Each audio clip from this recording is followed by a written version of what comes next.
Eran las 11:30 de la noche de un jueves 28 de junio para ser exactos, cuando sentí algo que nunca antes había sentido en mi vida. Nunca antes había sentido la necesidad de interrumpir el sueño de esa forma. Vi a mi madre llorar. Su llanto sonaba la pérdida de toda esperanza. Mi padre ya no iba a volver. Él se había ido. No, no se había ido. Me lo habían arrebatado para siempre. Lo único que me quedaba de mi padre eran fotografías viejas, uno que otro video, las anécdotas y relatos familiares, y solo un recuerdo en mi memoria. Más que un recuerdo, era una imagen, un instante nada más, pero para mí era lo más preciado que tenía él. Tendría que crecer con la idea de un padre, una persona sin voz, sin risa, solo una imagen. No siempre fue así, no siempre mi madre y yo estuvimos solos. La relación con mi padre terminó aquel inolvidable 11 de abril, día en el cual fue privado de su libertad. En un país como Colombia, una tragedia de este tipo es noticia de todos los días, mas nunca pensamos que nos va a pasar. Lo vemos tan lejos, siendo testigos a la vez de cómo un grupo que se hace llamar guerrilla es responsable de una tragedia como lo es el secuestro. No obstante, dicha infamia sí tocó la puerta de mi familia y se quedó. Se quedó impregnada por 5 largos años. Cada mañana, durante 5 años, mi madre me despertaba para llamar a una emisora y así enviarle un mensaje a papá. Esto le daría fuerzas, decía.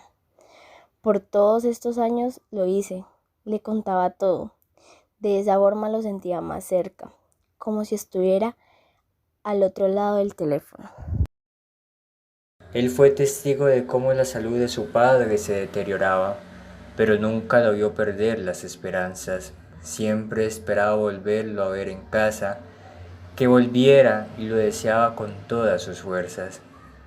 Y así fue por muchos años, enviando mensajes, viendo videos, marchando, luchando, su mamá yendo y viniendo, haciendo todo lo que estaba en sus manos para poderlo ver de nuevo, para abrazarlo. Nunca perdió la esperanza. Mataron a mi Juan, los mataron. Esas fueron sus palabras que escuchó aquella noche en la que una intranquilidad y desconocida noche de sueño se lo quitó. Huérfano de padre con una madre a la que el alma se le había partido no solo en 2, sino en 3 y 4 pedazos. Prometió ser fuerte y no llorar. Tenía que cuidar a su mamá, tenía que hacer por su madre lo que ella hizo por él durante tanto tiempo. Tenía que ser fuerte como su papá y su mamá. Recordó que le había hecho un último regalo a su padre, una carta con todo lo que quiso decirle, pero nunca se pudo. Sacó la carta de su bolsillo, se acercó al hoyo donde sería puesto lo que quedaba de ese gran hombre, y la lanzó, acompañada de una rosa que traía en la mano. Sin embargo, después de haber visto cómo mi padre era puesto bajo tierra, seguía muy dentro de mí, inconscientemente, pensando que él volvería, creyendo que todo había sido un grave error. Eso no iba a pasar. Él ya no era parte de este mundo por más que lo quisiera.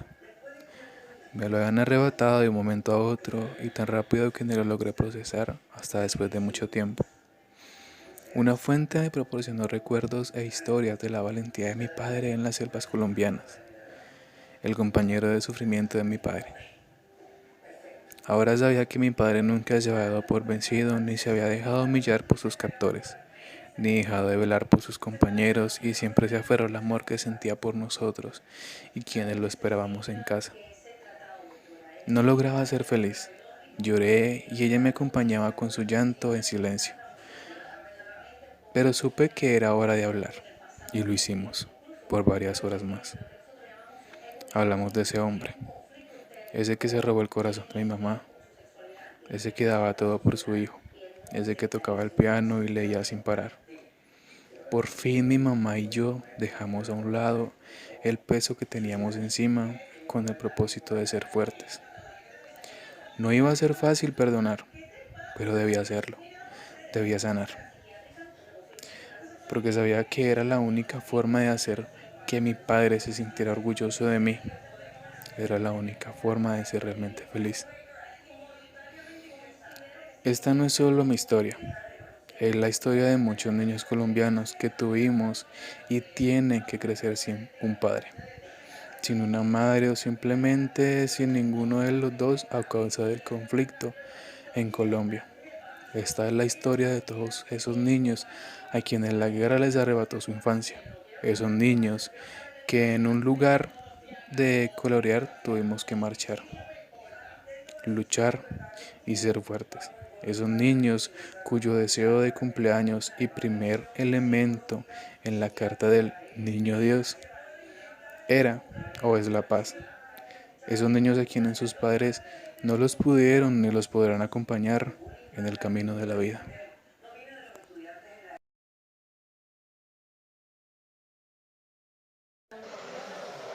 Bueno, como se nos mencionó en algún momento de la historia que acabamos de relatar, pues tristemente en Colombia no es ni la única, ni la primera, ni la última, desafortunadamente, em, de la cual vamos a escuchar y de la cual en muchas ocasiones eh, indirectamente tal vez hemos sido testigos de situaciones de violencia, de intolerancia y de situaciones que afectan a otros y en muchas ocasiones no nos damos cuenta que realmente eh, estamos naturalizando y romantizando las situaciones de violencia de una forma tal en la que muchas veces pueden estar ocurriendo frente a nuestros propios ojos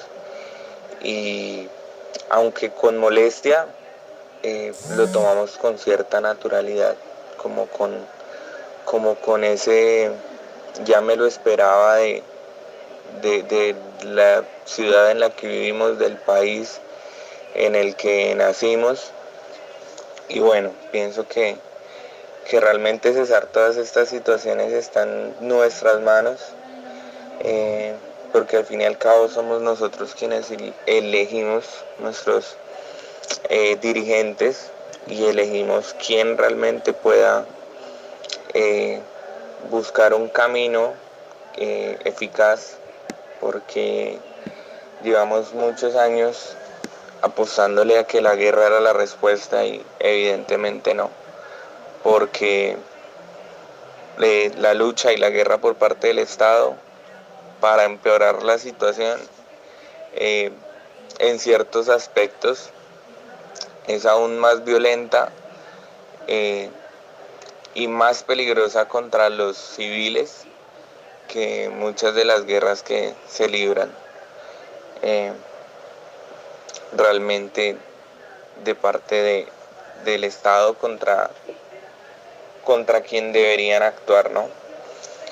Pero bueno, desafortunadamente es el momento histórico y social en el que nos encontramos y nada, quiero exhortar a todos mis compañeros a raíz de todas estas historias reflexionemos y pensemos eh, dos veces antes de actuar, sobre todo, porque, porque la violencia no solamente la estamos viendo por parte de ejércitos, guerrillas, sino también en las mismas ciudades, eh, entre vecinos, entre personas sumamente intolerantes por cuestiones demasiado banales como para tomar una decisión tan fuerte que repercutirá tanto no solamente en nuestras vidas o en las vidas de las personas afectadas, sino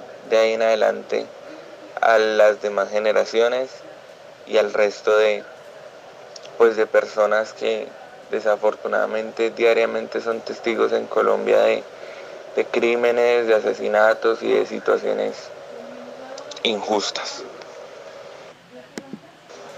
Es complejo comprender la guerra cuando la hemos observado muchas veces desde una mirada un poco más de lo que se ha documentado, y realmente ponerse en los zapatos de personas que han sufrido pues este tipo de situaciones realmente es muy difícil, es muy doloroso, pero aún así esos sentimientos que nosotros logramos a sentir no se comparan en lo más mínimo con el dolor pues, de estas familias, ¿no?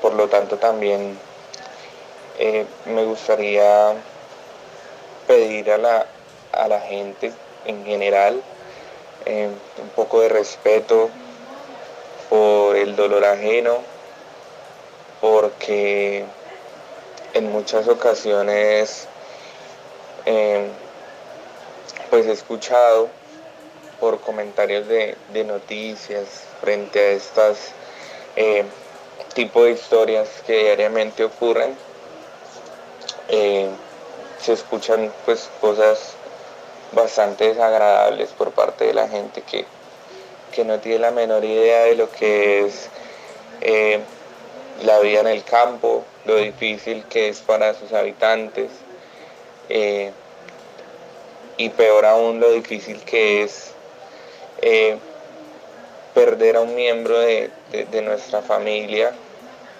y más aún por situaciones completamente ajenas a la persona,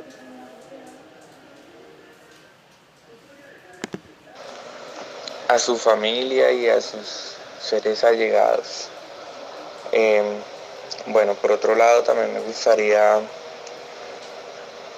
invitar a, a las personas que en este momento estamos compartiendo esta reunión y estas historias para recordar que aunque la guerra no es nuestra culpa, eh, pues básicamente es nuestra responsabilidad por ser colombianos, por ser eh, latinos, por ser eh, habitantes de cada una de nuestras ciudades y sobre todo por la defensa de nuestro pueblo y de nuestra cultura.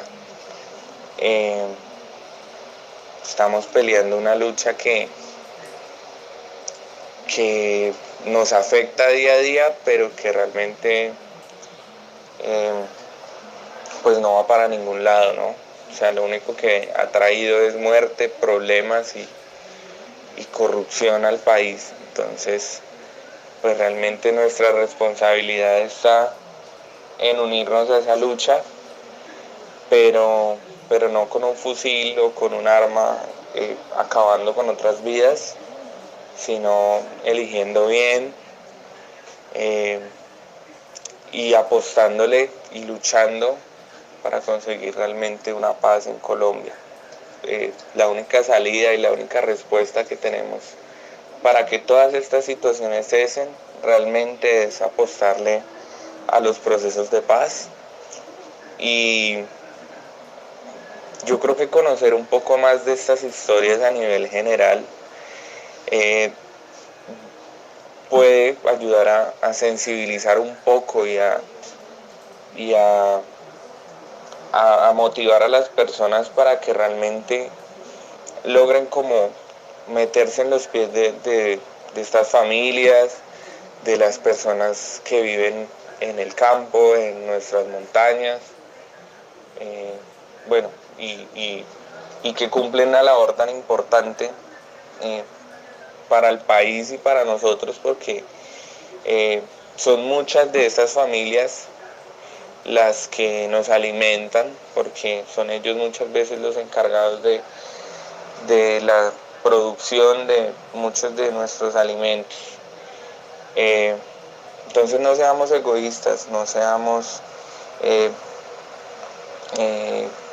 miembros de estos crímenes porque realmente callar y no hacer nada creo que nos convierte directamente en cómplices de esta situación y creo que Colombia desafortunadamente dejó que, o sea, le permitió a los políticos coger mucha ventaja, coger mucho poder y, y obtener realmente como lo que quiere, aún así pasando por encima de nosotros. Entonces nada, los dejo como con estas ideas. Eh, Espero de pronto queden como sonándoles un poco.